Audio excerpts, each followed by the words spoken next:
So having had a look at what governance is and ethics and its relationship to governance and decision making, the next thing to think about as a building block are the key ways of thinking about corporate governance and boards. So we're going to deal with four key theories of corporate governance.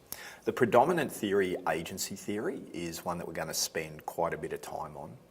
And then we will move on to look at some of the lesser known theories, but ones that I think do give us some insight into the role of boards and corporate governance itself. But of course, the main theory in terms of corporate governance is agency theory. So agency theory is not about agency law. They're related, but they're a little bit different. The second thing to recognise is that as an economics theory, it's not just about boards and companies. It's a kind of agency relationship that can be used in many different settings, particularly in business settings. There are often situations where someone delegates the authority to act for them. And any time you have that, agency theory is going to apply. But it's particularly thought of in terms of corporate governance, with the rise of shareholders being different to the actual managers.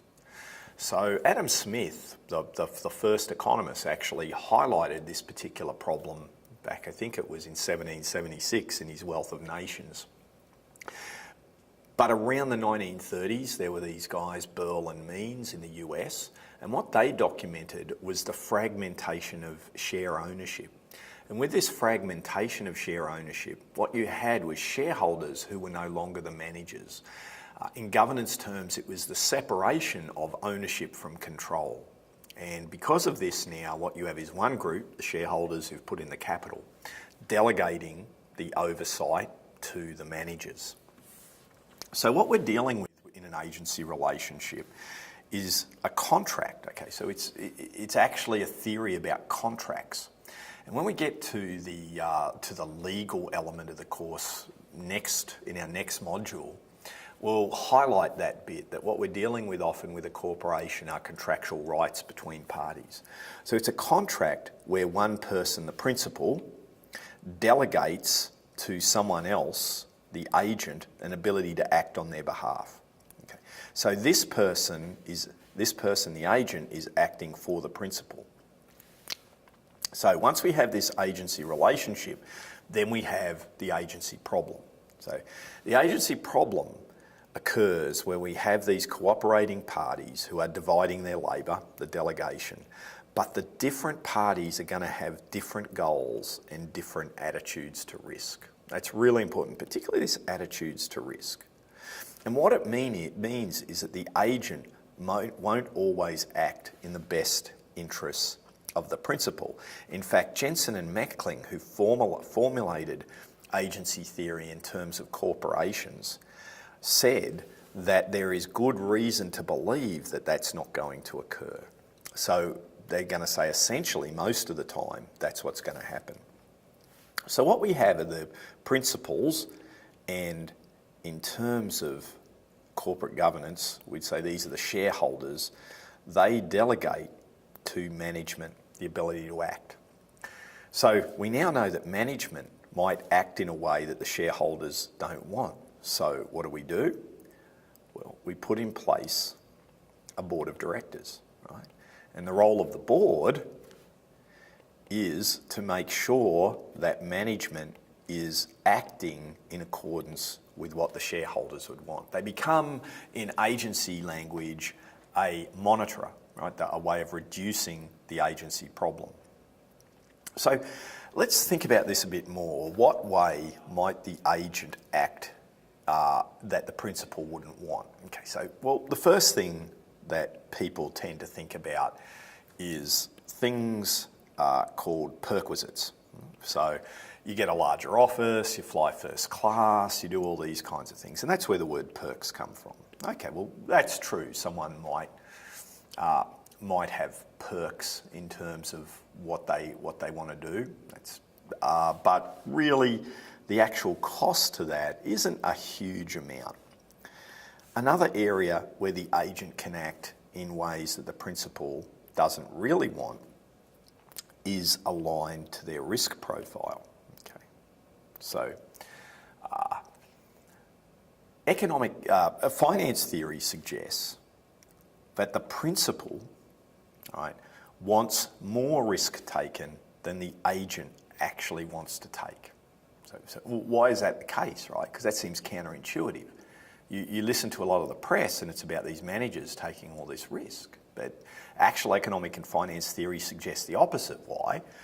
Well, portfolio theory says that a rational person has a diversified portfolio, right? So that means under Markovitz's portfolio theorem, last time I checked, you're going to need at least 20 companies. So you've got your wealth invested across 20 companies. So if you're an investor, if you're a rational investor, you've got maybe 5% of your wealth at risk in any one company. What's the agent got at risk? What's the manager, the CEO? Well, they've got their job, they've got their reputation, they've often got some shares or options, so some equity elements here.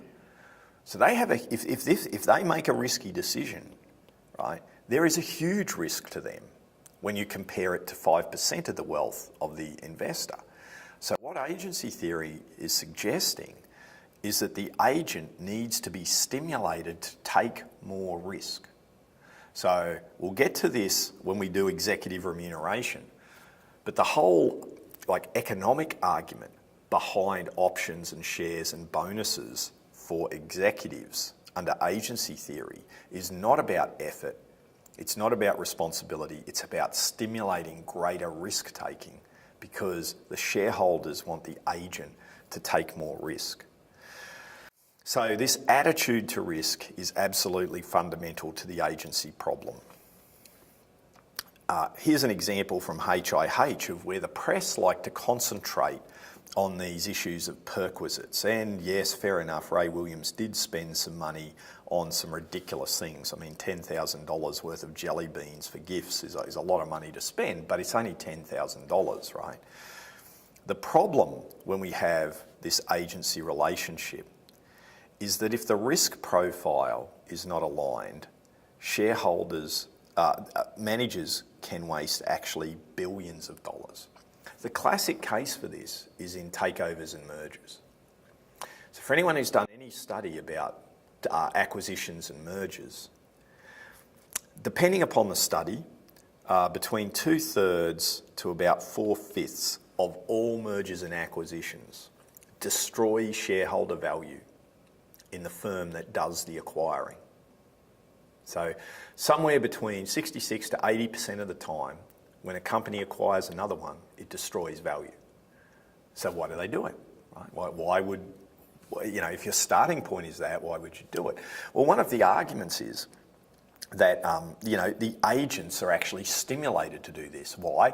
CEO pay is related to very much so to size, right? So if you're making the firm larger through an acquisition, you're actually going to get paid more. Okay. Second reason is it diversifies your income stream, right? So while the risk-reward profile may change, you actually get a more secure job by having these offsetting, diversified approaches to business. So there's a number of logics as to why the agent might make this decision to merge and acquire that the principal wouldn't want. And that can actually destroy billions of dollars rather than the millions of dollars in perquisites. So this risk alignment is absolutely fundamental to understanding agency theory. Okay. So agency theory in general is used to describe the shareholder or management relationship, the relationship between the shareholders and the managers, and sometimes even between the board and shareholders, but critically, shareholder-manager relationship. Recognises that managerialism has arisen. We have separate managers as our approach to business in the modern economy. And we also see increasing use of agency theory now that we have pension funds and superannuation. This makes the whole agency approach far more applicable because the end owner, you and I with our superannuation, is now very far removed from the manager in a company actually making decisions. As a result, this is the dominant paradigm in corporate governance. How can you see that? Pick up the ASX principles of good corporate governance. What do they emphasise? Independent directors. Why? They're monitoring managers. Separate the chair CEO. Why? Check and balance on managers. So a lot of what we hear around corporate governance is trying to stop the misuse of shareholder funds by the management team. That's driven by this agency theory approach. So agency theory does rest on a number of assumptions. Okay, so the first one is that the primary motivation of managers is self-interest. Okay, so if that fails, then agency theory doesn't necessarily hold. Okay, so it's this idea that we're all individual, rational utility maximisers. Not always the case for everyone. A second area where we have problems is this idea about information. So agency theory assumes that you can purchase in all information. That information is a commodity you can purchase. Why is that important? Well, what we're trying to do under agency theory is reduce the problem caused by misalignment. Why can there be a problem? Well, the first reason for the problem is that the agent or managers know more about the business than what the shareholders do. Okay. And that's natural, right? They work in the business versus shareholders don't really know what's going on. That creates what's called an information asymmetry, okay, which they can exploit. So how do you reduce the information asymmetry? You purchase the information. Modern ways we purchase the information, agency theory argues that's what the board is. Right? You pay a board to try and get the information and provide oversight of the decision making. The audit process, right, is a way of purchasing information to ensure that the accounts are accurate. So agency theory is assuming that we can reduce this information asymmetry.